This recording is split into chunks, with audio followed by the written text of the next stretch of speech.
আজকের সমাজে এমন এক দৃশ্য খুব স্বাভাবিক হয়ে গেছে, যেটা দেখে আমরা গর্ব করি, অথচ ভেতরে ভেতরে সেটাই ভবিষ্যতের সবচেয়ে বড় সর্বনাশের বীজ বুনে দিচ্ছে। মাছের পেটিটা বাচ্চার প্লেটে, ডিমের কুসুমটা বাচ্চার জন্য, দুধের সরটা সন্তানের গ্লাসে, আর মা বাবা লেজের পিস, শুকনো অংশ, কম পুষ্টি। কারণ ও ছোট, ওকে দরকার, আমরা বড়, আমাদের চলবে। বাইরে থেকে সবাই বলে, কি আদর্শ বাবা মা, কি নিঃস্বার্থ ভালোবাসা। কিন্তু কেউ জিজ্ঞেস করে না এই ভালোবাসার শেষ পরিণতি কী। আর যে শিক্ষা বাচ্চা পাচ্ছে সেটাই কাল তার চরিত্র হবে। বাচ্চা আজ শুধু খাবার পাচ্ছে না, সে শিখছে এক ধরনের মানসিক ভাষা। বাবা মা মানে নিজের প্রয়োজন নেই, বাবা মা মানে সবসময় ছেড়ে দেওয়া, ভালো জিনিস পাওয়া আমার অধিকার। বড়দের কষ্ট স্বাভাবিক, তাদের শরীর মন চাওয়া অপ্রয়োজনীয়।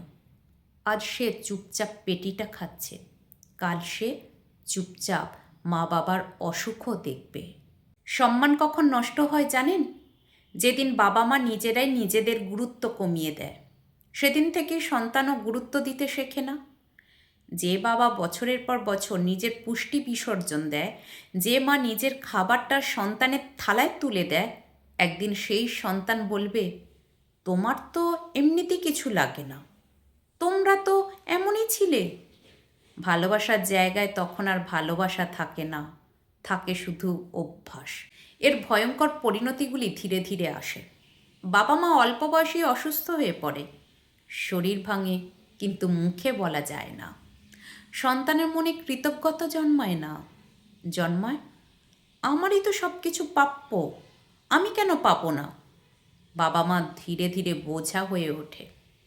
শেষ বয়সে থাকে অবহেলা, একাকিত্ব, নীরব কান্না, আর সবচেয়ে ভয়ঙ্কর সত্য, এই সব কিছুর জন্য কাউকে দোষ দেওয়ারও অধিকার থাকে না। কারণ শিক্ষা তো নিজেরাই দিয়েছিলেন। তাহলে কি সন্তানকে ভালোবাসা যাবে না? অবশ্যই যাবে, কিন্তু ভালোবাসা মানে নিজেকে মুছে ফেলা নয়। সন্তানকে শেখান বাবা মাও মানুষ, বাবা মায়েরও প্রিয় অংশ থাকে। ভালো খাবার সবাই ভাগ করে খায়। সম্মান মানে ত্যাগ নয়, ভারসাম্য। ভালোবাসা মানে সমান মূল্য দেওয়া। একই মাছের পেটিটা যদি সবাই ভাগ করে খান, তাতে ভালোবাসা কমে না, বরং জন্ম নেয় মানবিকতা। আজ আপনি যা দেখাচ্ছেন, কাল সেটাই ফিরে পাবেন। আজ যদি সন্তানের সামনে নিজেকে ছোট করেন, কাল সমাজের সামনে সে আপনাকে ছোট করবেই। আজ যদি নিজের চাহিদাকে তুচ্ছ করেন, কাল সে আপনার কষ্টকেও তুচ্ছ ভাববে। এটা নিষ্ঠুর শোনালেও এটাই বাস্তব।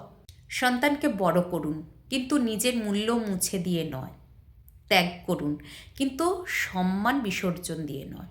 ভালোবাসুন, কিন্তু নিজেকে শেষ করে নয়। আপনিও কি একমত? আপনার বাড়িতে খাবারের থালায় কি সত্যি ভারসাম্য আছে? কমেন্টে লিখুন আপনার মতামত।